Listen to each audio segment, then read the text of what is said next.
mooy appréciation juriste parce que le professeur Abdoulaye Cissé nous disait que alors en citant bien sûr un professeur, le droit c'est la plus puissante des écoles de l'esprit. Bon, aujourd'hui face à l'environnement politique, je remets en cause tout ceci parce que ce sont les juristes qui sont en train de perturber le pays. Et entendu les juristes, les avocats, les magistrats et ceux qui sont à l'université disant enseigner le droit et qui en fonction de leurs intérêts modifient la connaissance ou l'interprétation de la loi. Abdoulaye Wade, lors d'un voyage en Éthiopie, disait waxtaan mais les juristes ils parlent trop. Moi je préfère les scientifiques et les informaticiens ci voyage bi ñu doon def je pense que désordre bi am ci pays bi juristes yi bokk na ci. moo tax je dis à tous mes enfants. Oui. Pas de juristes tous scientifiques. bëggoo ñu defi droit. Ah non bëgguma ko. mais dafa am koo tudd léegi muy Abdoulaye Wade du hasard sax moo tax nga tudd ko parce que bokkoon nga ci étudiants libéraux yi nekkoon université Gaston Berger bu Saint-Louis. Xëy na loolu mooy glissade bi tax peut-être nga gën a ancré wu ci wàllum politique mais aussi foofu nga xamante ku ci mel ni Ousmane Sonko nga xam ne da ngeen àndandoo ba impôt et domaine. waaw dama nekk ci PDS de 1999 à 2004. 2004 j'ai officiellement écrit une lettre de démission pour arrêter la politique parce que ma conviction de la politique mooy li ma gëm ci politique en 2004 man gisatuma ko woon je dis à quoi ça sert de faire de la politique bu fekkee ni c'est pour des intérêts personnels et j'avais arrêté ça ne m'a plus jamais intéressé ba création bu Pastef donc je faisais simplement que voter yam ci mais wax ci commentaire dama ko doon tere sama bopp mais aussi ci PDS boobu justement lu taxoon loolu nga bàyyi woon lépp. alors je pense que tey amul njariñ di ci ñëwaat parce que li taxoon ay nit la ay jikko yoo xam ne rafetlu ma ko woon ci biir environnement politique ay confrontation j'ai dit man def politique jariñ servir le pays jarul ma yàq der je donnerai un exemple tey parce que li xewoon tey nit yooyu ñu ngi fi mën nañ ci témoigner dafa am benn bis benn xale wooma guddi il était 22 heures wooma ku dëkk Bambey du ma jaar ci turam parce que tey dafa nekk à une position très stratégique ci pouvoir bi fi nekk wooma ne ma dama ñëw Dakar aw ma fu ma fanaan ma ne ko kaay fanaan ci fii mu ñëw ñu waxtaan ma ne dafa bëgg def benn conférence presse kon dal ci kaw ma jóg bi tey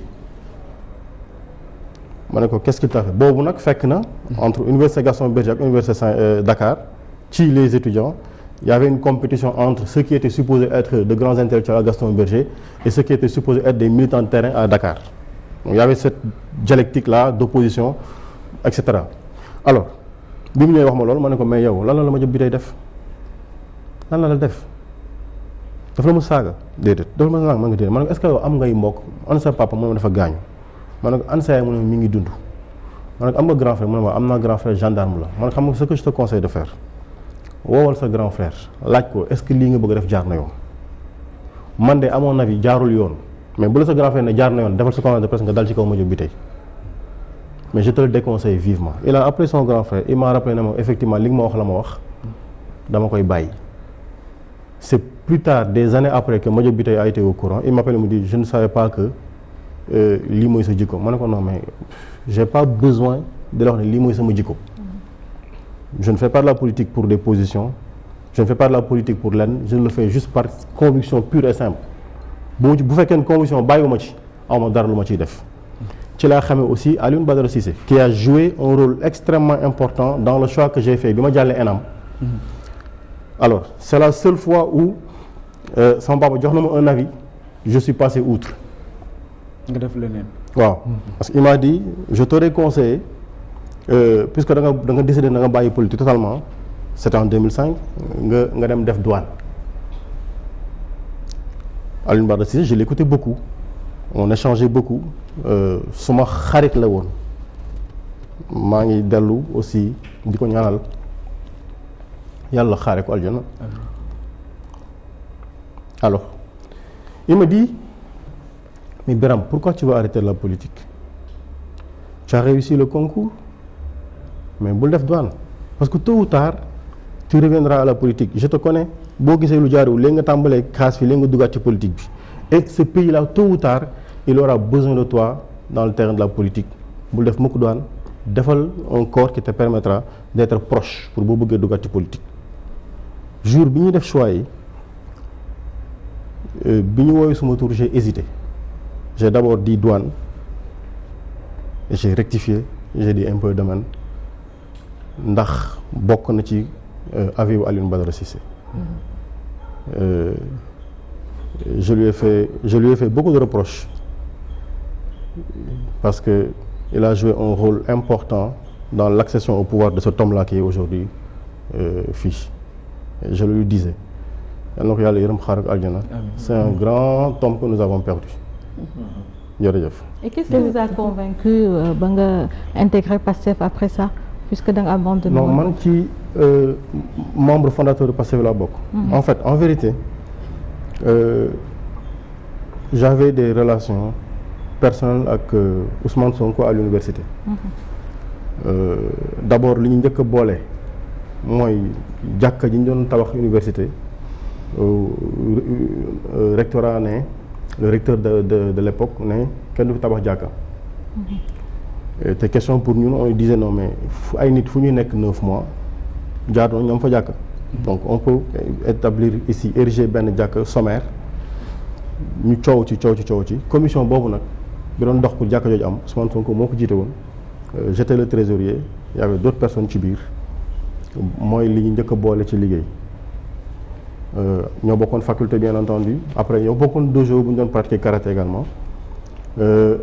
ma nawoon bu baax jikkoom ci comportement am ci attitude am ci maîtrise bi ma amoon ci sujet yi loolu moo ñu booleen foofu il est parti jàll ENAM moi je pense que man je suis venu 2 ans ou 3 ans après à l'ENA 2 ans 3 ans ou 4 ans je ne sais plus à l'ENA on s'est retrouvé encore là-bas bokkuñu lay service mais yàlla dogal na en 2011 ñu bokkaat service lui comme chef de brigade man comme brigadier vérificateur un homme brillant sérieux qu'on ne peut pas salir alors kenn mënu ko tilimal nañ bàyyi nit ñu wax. mais Birame da nga ne léegi nga nawoon bu baax jikkoom. waaw dara soppeeku ci amul lu day ni tarfatal ay ni ku ko xam fii. je ne suis pas prétentieux du ma ne maa ko gën a xam mais man xam naa ko suffisamment pour mu doy ma njiit sëkk. pourquoi nga nawoon. waaw non je répète dama ni moom doy na ma sëkk njiit. ci comportement ni ma ko nawee amul lu day ni tarfatal ay ni lu ci soppeeku tey. D'accord. Donc loolu je pense que je suis très précis et du fanatisme. Parce que yow soo bëggee baax gis ku baax soo bëggee mokkal gis ku mokkal soo bëggee nangam gis ku nangam day doon sa nawle ci saa si. sama nawle la loolu laa ko respecté bi ñuy defar Pastef aussi man mi c'est lui qui m'a convié donc on a assisté à tous les travaux je dis aux Sénégalais aussi que bi ñuy tànn président Pastef Ousmane Sonko n'a pas dit qu'il voulait être président de Pastef il était au coin yor benn journal je me rappelle même ban organe la bi ñu ko proposé ne ko yow la ñu bëgg a def président on était tous là bi ñu ko proposé ne ko yow la ñu bëgg a def président il a refusé non il a dit déedéet ñun ñi fi nekk ñëpp ku ci ne def nga fi suffisamment de temps ci travail bi ba mën nga doon président ñu ne ko waaw mais ñëpp yow la ñu bëgg nga nekk président ci la nangoo doon président de Pastef. loolu c'était en 2014 pour ñëpp ñuy juum naan dañ ko dafa mer ngembu wala nangam je précise tout de suite qu'il n'a jamais demandé à être président de Pastef quand bi ñu ko proposé il a refusé c'est devant l'insistance de tout le monde qu'il a accepté. mais création Pastef bi sax ci lay ñëwaat parce que thèse yi bari na ban idée moo leen animé ba ngeen ko créé maanaam parce que ñu bari nañu c'était benn bande d'amis ngeen nekkoon un peu domaine di liggéey da ngeen toog xalaat rek da ngeen foog ñu créer parti politique jiital Ousmane Sonko idée bi nan la leen di. déedéet comment ça s'est passé. voilà en fait dafa am ñoo xam ne dañu doon def ay daje les vendredis di waxtaan bu ñu jullee ba pare toog waxtaan di def les constats ci Sénégal xam nga ñun ñëpp dañuy toog di waxtaan ci dëkk bi ci sunu kër yeeg ci sunu jotaay yëpp dañ ciy toog di waxtaan. foofu aussi dañ doon toog di waxtaan foofa ñooña ci Sénégal. mais toujours il faisait les mêmes conclusions dëkk bi doxul.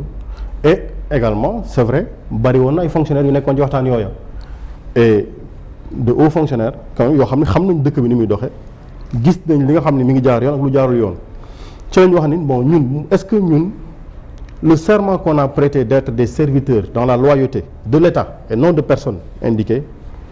est-ce que war nañu continuer toog bàyyi dëkk bi muy dem nii à volo ci lañ wax ni on devait s'engager qu'est-ce qu'il fallait faire est-ce qu'il fallait rentrer dans un parti politique existant ou est-ce qu'il fallait créer un mouvement ñu ne non mënuñu créer un mouvement parce que mouvement yi li ñuy jiiñ parti politique yépp mi ngi ci mouvement yi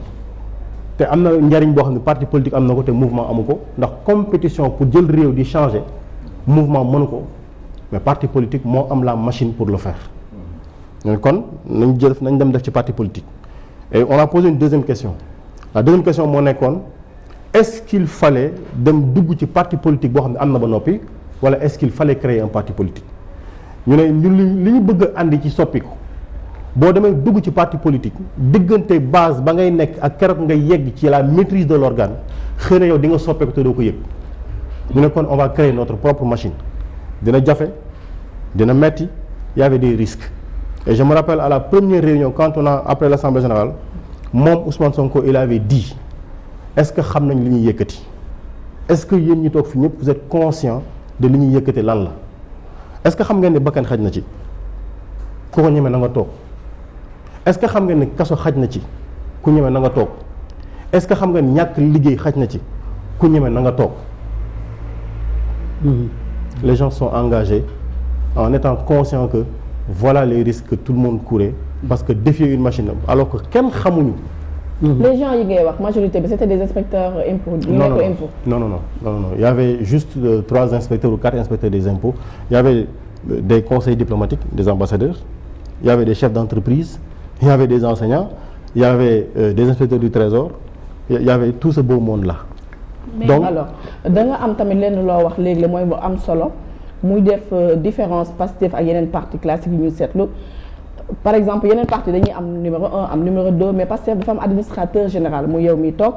donc pourquoi bu ñu lay présente na Birame Souleye numéro 2 les gens préfèrent ñu leen di wax waa Pastef administrateur général lan mooy différence administrateur général parti ak numéro 2 parti par exemple mu naa ne APR wala PDS quelle est la différence entre numéro 2 ak administrateur général. waaw xam nga d'abord ñun bi ñuy defar Pastef on avait dit du ñu créer parti boo xam ne bi day am